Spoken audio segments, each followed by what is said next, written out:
All right, so going to get started on a stadium, create a tutorial here for an upcoming ATG staff project that we're working on. That going to keep it under wraps, but I am going to go through a build of a stadium from the ground up. So today I'm going to do the beginning of Yankee Stadium, old Yankee Stadium. Not going to get into particulars of what year, but this is going to be pre the 1976 renovation, and the stadium certainly will have lights, which is pretty cool. But I wanted to just kind of go through, some of the things that I do when I'm building out a stadium here, because there are obviously a lot of moving parts. It's a pretty complicated tool. So, just want to try to make this, as easy as possible for you guys. So I'm going to break this into a few different parts. So today I'm just going to focus on getting the outfield wall dimensions right. There were obviously some funky stadiums in the day, or even if you're doing this for a stadium that you just want to use for offline play or whatever it might be.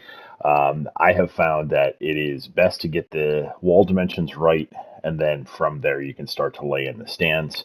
And yeah, we'll go from there. So, Yankee Stadium, post 1946, pre 1976. So there was a 30-year gap there where they had the iconic stadium with the huge outfield. Unfortunately, we can't put the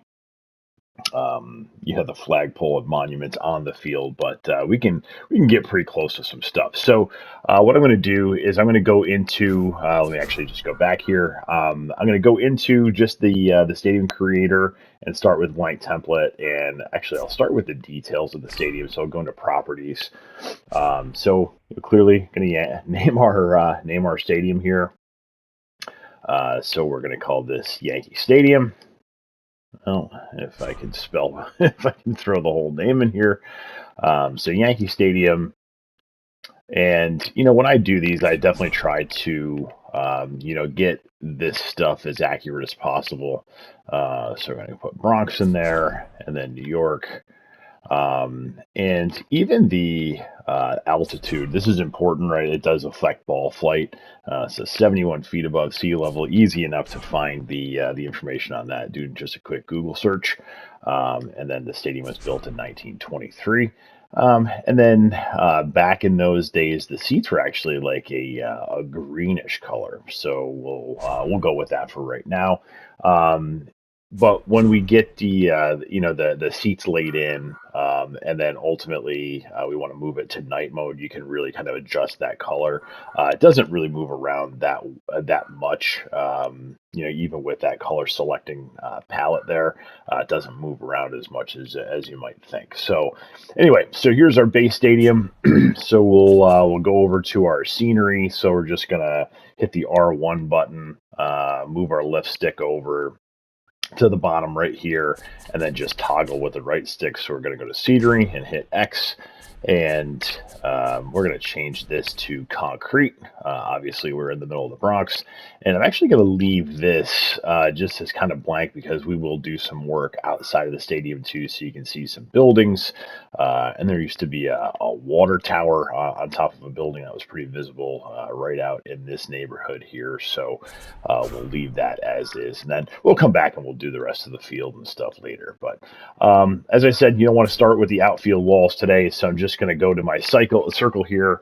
So R1, use the left stick down to the left lower left side, then press X on wall edit and continue. And I'm just going to hit the down button on the D-pad to start, shaping these walls out. It does take a little bit of effort, but nothing too crazy. So the site that I use to do all these stadiums is andrewclem.com. So if you were to just do a Google search for any stadium that you're looking for, just type in the name of the stadium and then dimensions, and inevitably you will see in the first couple of options there the Andrew Clem website. And it gives you the ability to toggle between years and kind of see how stadiums change over the years. They have something called the dynamic diagram over on the right hand side. So in in that era that we're looking at, the left field wall. Everybody always talks about the short porch in right field Yankee Stadium, but left field was a pretty short porch, only 301 feet down the left field line. And then as I come over here, I'm just going to hit my the right button on my D-pad. The right field line was only 296 feet at that point. So we'll certainly go through here and change wall heights and everything like that. But I wanted to just get this thing kind of laid out a little bit here. So we had a pretty heavy curve, right here on the right field line, and then kind of two straight lines that go back into right center, and then ultimately into center field. So center field was a big one, and I'm actually going to move this. So as I kind of zoom out here a little bit, if this is dead center field, which that's probably more dead center field, um, dead center field was 461 feet. So just an absolute bomb to get out there.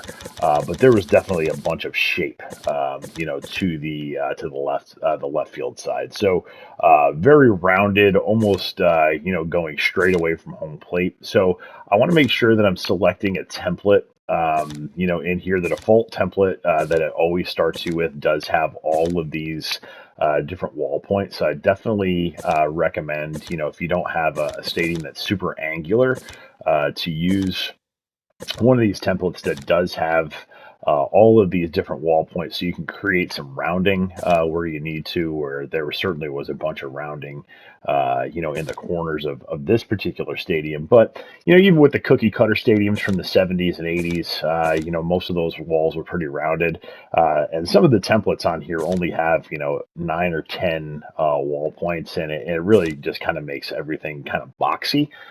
You don't really get the look or feel of that. So as you can see, I'm kind of just lining this stuff up. These aren't right. These dimensions aren't right yet. I'm just kind of getting this laid out so to start to get the feel of it. And just going to do the same thing over here. Actually, let me do this. I'll bring this guy around. And again, we'll go out to 461 as the deepest point of the park here, and then we'll start to do the same thing over here. So on the right field side, I'm just going to bring a lot of these points down into the corner, where that rounding was. And then from there we can start to look at what were the points that were measured points, and then just kind of build around those. So again, I'm gonna recommend that you do use that Andrew Clem website. It's a really really good site, super accurate, lots of detail in there. And then obviously as you build out the remainder of the stadium, you're going to use, you can start to see this baby's coming together already. It doesn't really look like Yankee Stadium yet, but it's starting to get the depth. So just a massive outfield. Um, but again, that Andrew Clem website, lots of great detail in there. And then from there, I'm just going to recommend, taking a look at pictures and getting a feel for wall heights and things of that nature. So why don't we get started in right field? We'll go down here and we'll take a look and see what's what. So as I said, there was some rounding right here in right field that again kind of almost went straight back away from the plate, and then it came around. That actually looks pretty good right there, and it came around to a point where it was 344 feet, and it was just actually that 344 was back here, and it was just to the right. If you're looking at the from home plate, it was just to the right of the kind of that classic opening where the bullpen was. So we'll kind of mark that point as I'd like to get maybe a couple more in here actually, just so we can get a little bit more of that rounding effect down in here. But we'll mark that as our kind of jumping off point. So that will be right. I'll call it right there. That will be the end of the grandstands on the bottom deck or the lower deck, right there. So we certainly don't want to go out beyond that. So now we're going to kind of just move our right stick so we can get up on top of this and really pay attention to that to the warning track line where the grass meets the dirt, so we can get a nice rounded line in there, right? So you don't have all the weird little cut angles And it looks pretty good. So you just got to kind of mess with it a little bit.